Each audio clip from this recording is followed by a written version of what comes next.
नमस्कार शेतकरी मित्रांनो, आज आम्ही आलोय तीळ झोडायला. तर इथे तिळाचं बुचाड लावलंय. इथे बघा, हा तीळ लावलाय तो आणि हा झोडून झाला आमचा. तर तो 2 वेळा झोडायचा असतोय. तो कसा दाखवते मी तुम्हाला. बघा आता एवढा झाडलाय आम्ही, एवढा पडलाय खाली, पांढरा शुभ्र आहे एकदम. अगोदर सगळं झोडून घेतो, मग ते निवडून वगैरे सगळं व्यवस्थित छान बाजूला करून स्वच्छ करून घरी नेतो.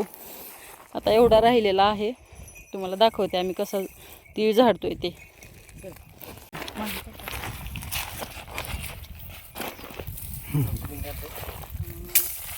कॅमेरामॅन जल्दी फोकस करो.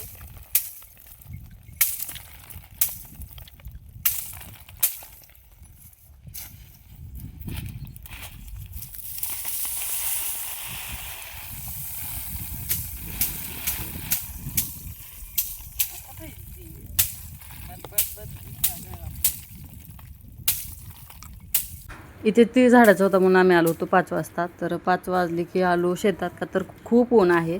मग काय शेतात येऊन काम करणं शक्यच नाही आहे आणि बसणंसुद्धा नाही. खरं तर खूप झळाया वगैरे लागतात उन्हाच्या, त्यामुळं मग घरीच असतो. आणि आता ऊन कमी झालं की आलो. आता एवढंच काम बाकी आहे असं म्हणतच येणं होतं सारखं शेतात, कारण शेतकऱ्याची कामं कधीच संपत नाहीत. आता मी म्हटलं होतं शेंगा काढताना की आता आमचं काम झालं आहे, आता डायरेक्ट दिवाळीनंतरच काम आहे. पण बघा यावं लागलं, का तर हे तिळाचं काम मलाच करणं भाग होतं. काढताना 3-4 बाया लावून काढून घेतला. मग त्यांनी एका दिवसात काढून बांधून वगैरे ठेवला होता. आणि मग आता 4-5 दिवस गेले, मग आलो झाडायला. तर थोडासा वाळला होता, आता थोडासा शिल्लक आहे अजून. मग ते 2-4 दिवसांनी अजून झोडून घ्यायचं आहे. आणि बघा इथे सगळा ते आम्ही असं करून झाडून घेतला आणि त्याचंच झाडलेलं लगेच बाजूला दुसरं बुचाड लावून घेतलं. का तर ते अजून एकदा वाळलं की अजून एकदा ते झाडायचं आहे त्यामुळं. आणि अर्ध्यापेक्षा जास्त तर तीळ गळून गेला आहे खाली, का तर आम्हाला थोडासा उशीर झाला होता. मध्ये वारं वगैरे सुटलं होतं, तर ते संकट असतंच निसर्गाचं शेतकऱ्यावर कायम.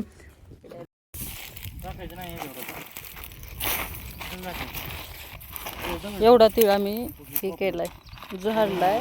आणि आता ही घरी गेल्यानंतर उद्या परवा वेळ मिळेल तेव्हा छान स्वच्छ करायचं पाकडून वगैरे.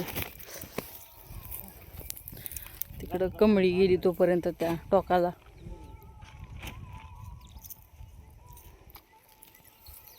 एवढं झाडलाय आमचा झाडायचा. चला आता दिवस मावळला, आता घरी जायचंय. पोरं घरी आहेत, अजून धार काढायची आहे आणि मग जायचं. 6:30 वाजलेत शेतातच. आणि आता तीळ घेऊन घरी जायचंय परत 2-4 दिवसांनी. आता हा राहिलेला अजून थोडासा वाळू द्यायचा. थोडे ओलं आहे त्यामध्ये काही, तर 4-5 दिवसांनी वाळला की मग अजून एकदा त्याला बडवायचं आहे आणि घेऊन जायचे मग. आणि खाली किती अंथरून झाले तुम्हाला दाखवते मी तिळाचं. खूप नाजूक असतं ह्याचं काम. थोडं जरा उशीर झाला 2-4 दिवस तर लगेच सगळ्या रानात अंथरून होतंय. तसंच झालंय बघा याचं. इथे बघा आमचं छप्पर पडलंय आता शेतातलं. शेतात खूप वारं, मध्ये वारा वावदन होतं, त्यामुळं मग हे छप्पर पडलंय. आणि आता हे तर शेडवरचं एक ठिकाण घेतलंय, त्याच्यामध्ये ते घालून आता घेऊन जायचं. धार काढायची 10-15 मिनटं लागतील, मग जायचं घरी. तर कसा वाटला छोटासा व्लॉग कमेंट करून सांगा. आवडला तर लाईक करा आणि चॅनलला सबस्क्राईब करा. पुन्हा भेटूया अशा छान व्हिडिओसोबत. तोपर्यंत बाय.